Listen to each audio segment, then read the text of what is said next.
Hey guys, this is Anjum Malik.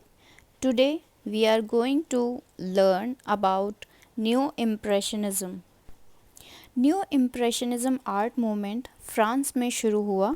जैसे कि हम पढ़ चुके हैं ऑलरेडी कि फ्रांस में 19th सेंचुरी में और भी कई सारे जो मूवमेंट थे, मतलब क्लासिकल जो आर्ट चली आ रही थी, ट्रेडिशनल जो आर्ट चली आ रही थी, उनके रूल्स को तोड़कर अलग अलग अपने ढंग से, अपने विचारों के हिसाब से, अपनी समझ से जो आर्टिस्ट अलग अलग ग्रुप्स में काम कर रहे थे वो एक नए मूवमेंट को जन्म दे रहे थे। बिल्कुल उसी तरीके से जो न्यू इम्प्रेशनिज़्म है, इन कलाकारों को भी उस दौर में जो काम चल रहा था, जो आर्टिस्ट काम कर रहे थे, चाहे वो इम्प्रेशनिज़्म के आर्टिस्ट हों, चाहे वो अदर मूवमेंट के आर्टिस्ट हों, कुछ उनकी कमियां देखकर उनमें जो भी ड्रॉबैक्स थे उनके काम में, जो उन आर्टिस्ट को फील हुए, न्यू इम्प्रेशनिज़्म आर्ट जो थी उसमें जो आर्टिस्ट जिन्होंने काम किया, उनके आर्टिस्ट को जो इम्प्रेशनिज़्म आर्ट मूवमेंट में या आर्ट वर्क में जो कमियां नज़र आईं,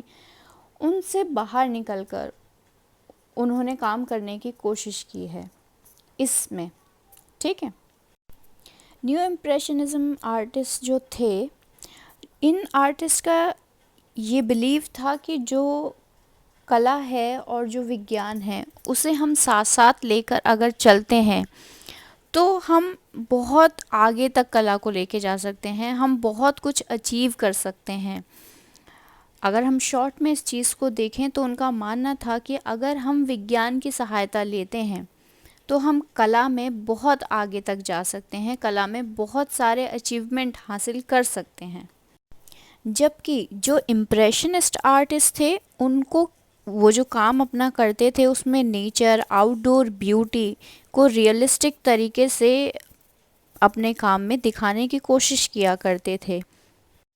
आप हमेशा एक चीज़ नोट कीजिएगा कि जब भी किसी नई चीज़ की शुरुआत होती है, जब भी किसी नए मूवमेंट की शुरुआत होती है, तो वो शुरुआत हमेशा किसी पुराने रीति जो चली आ रही है, जो पुरानी चीज़ें चली आ रही हैं, उनको रोक कर, उनको तोड़कर, उन पुराने विचारों से आगे बढ़कर कुछ नया करने की जो एक आशा है, जो एक उम्मीद है, एक जो चाह है, वो चाह एक नया मूवमेंट लेकर आती है। और वही बिल्कुल इस मूवमेंट के साथ भी हुआ कि जो एक चला आ रहा है या जो हमें पसंद नहीं आ रहा है, उससे कुछ हटकर हम अपना कुछ क्रिएट करते हैं, कुछ अलग करते हैं, तो वो इस आर्ट मूवमेंट की जो पहचान है एक तरीके से मानी जाएगी।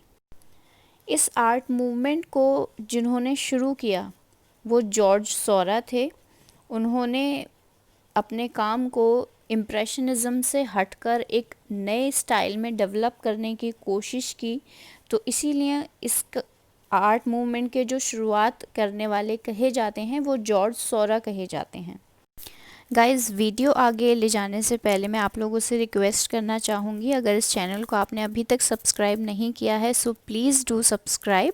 अगर वीडियो अच्छी लगती है, आप लोगों की थोड़ी भी हेल्प हो रही है, इससे आप लोगों को समझ आ रहा है, तो प्लीज़ इसे अपने फ्रेंड्स में भी शेयर करें, एक लाइक कर दीजिए। और अगर आपको कोई भी इसमें लगता है कि कोई और इन्फॉर्मेशन आपको ज़रूरत है या कोई और टॉपिक जो आप चाहते हैं कि आपके हिसाब से मैं किसी और टॉपिक पे भी बनाऊं वीडियो, तो वो भी आप मुझे कमेंट बॉक्स में बता सकते हैं, अपने सजेशंस भी दे सकते हैं।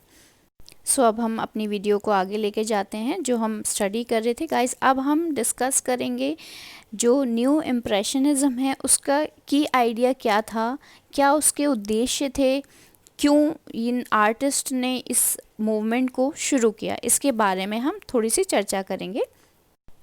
जैसा कि मैं आपको बता चुकी हूँ ऑलरेडी कि नव प्रभाववादियों ने विज्ञान पर बहुत जोर दिया। उनका विश्वास था कि विज्ञान से कला को बहुत आसान बनाया जा सकता है और बहुत ऊंचे दर्जे पर, ऊंचे लेवल पर ले जाया जा सकता है। उसी चीज़ को ध्यान में रखते हुए उन्होंने प्रकाश और छाया यानी कि लाइट एंड शेड जो है उसको अपने काम में उतारने के लिए बहुत सारे अलग अलग तरीके, जो साइंटिफिक तरीके थे, वो इन्होंने अपनाए। ठीक है, कलर्स की डिफरेंट शेड को इन्होंने यूज़ किया है अपने काम में। अब आप कहेंगे कि इसमें नया क्या है कि कलर्स की डिफरेंट शेड को यूज़ किया है। गाइस, इसको मैं थोड़ा सा एलैबोरेट करना चाहूँगी आप लोगों के लिए कि ये जो आर्टिस्ट थे इन्होंने जो कलर है उसको डॉटेड वे में यूज़ किया है, पॉइंट वे में यूज़ किया है। इसीलिए इस जो ये आर्ट मूवमेंट है इसे न्यू इम्प्रेशनिज्म के साथ साथ हम पॉइंटलिज्म भी कहते हैं। ठीक है, इसका एक और नाम भी है पॉइंटलिज्म। तो ये जो कलाकार थे इन्होंने बहुत ही छोटे छोटे पॉइंट्स के साथ कलर्स को कैनवस पे लगाया है, और बहुत ही, आप जब इसके बिल्कुल करीब जाकर देखेंगे तब आपको वो पॉइंट, मतलब इतनी सफाई से उन पॉइंट्स का यूज़ किया है ब्रश के साथ।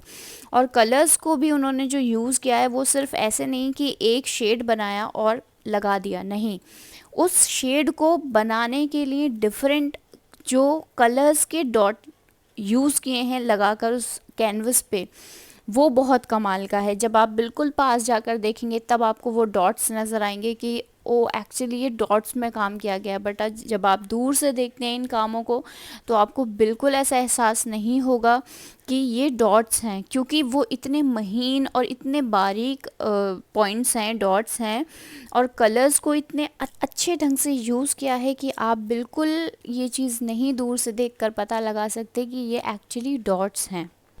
कलर्स को एक्चुअली बहुत ही सिस्टमेटिक और कंट्रास्टिंग तरीके से इन्होंने यूज़ किया है कि मैं एक एग्ज़ाम्पल देकर आपको बताऊंगी तो आपको थोड़ा सा ज़्यादा अच्छे से क्लियर हो पाएगा।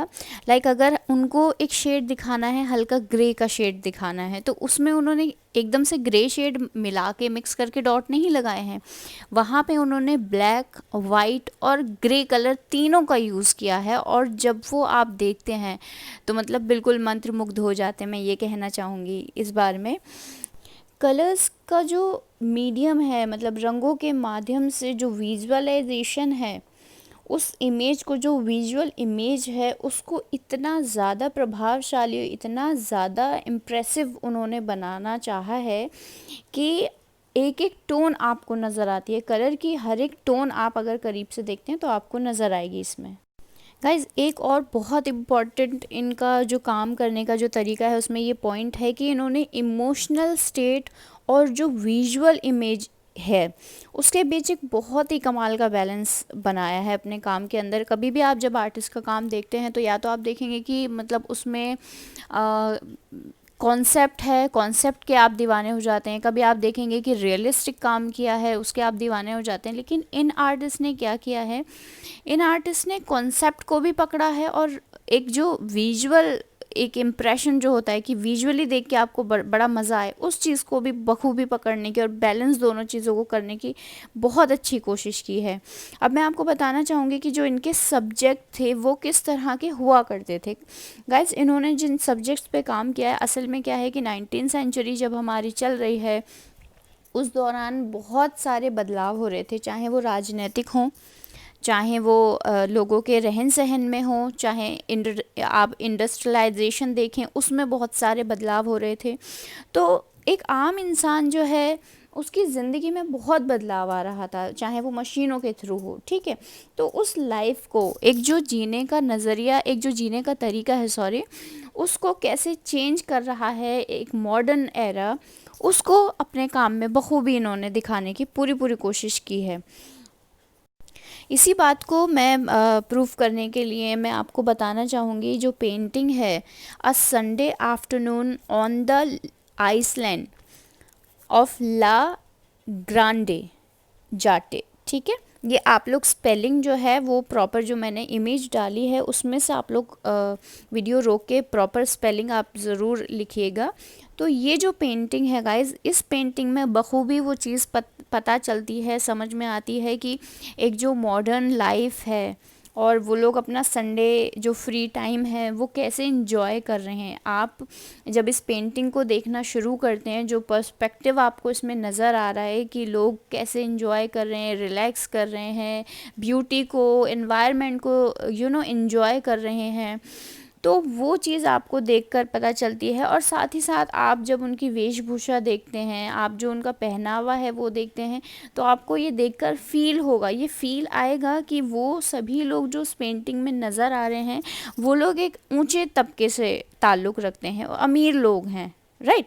तो वो चीज़ बखूबी दिखाने की कोशिश की गई है कि जो इन्जॉयमेंट है वो कौन कर रहा है, जिसके पास पैसा है। ये एक बहुत ही, आप कह सकते हैं कि तीखा, आप अगर इसे समझना चाहें गहराई से, तो एक बहुत ही तीखा तंज भी है कि लाइफ एंजॉय करने का हक किसके पास है, जिसके पास पैसा है, जिसके पास, जो रिच है, जिसके पास चीज़ें हैं, वो लाइफ को एंजॉय कर सकता है, अपने संडे को एंजॉय कर सकता है।